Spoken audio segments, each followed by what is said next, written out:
Jump into our stretching routine here, okay? And this is what we will utilize almost every single day.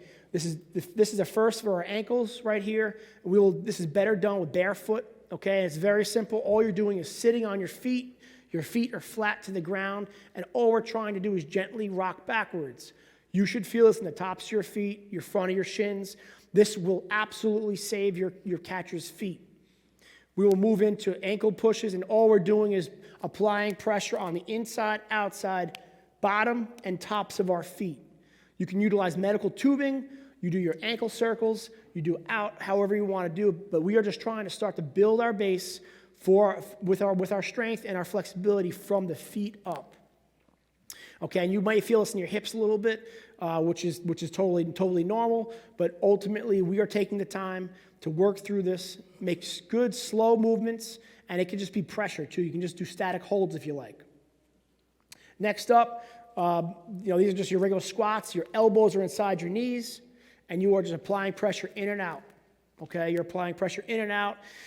Your 6 to 8 reps. Okay, this entire circuit you'll see will actually probably only take you about 8 minutes, but go through these. This will save your hips. Okay, and then it'll actually help us progress into the next, the knee drops.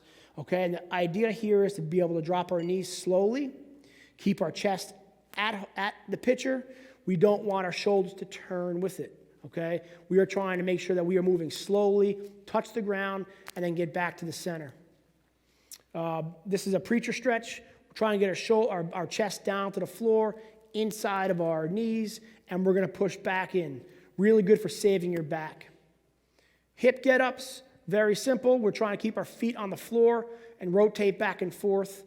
At the top of the get-up, we are trying to tense our legs, our butt, our core, and really hold it.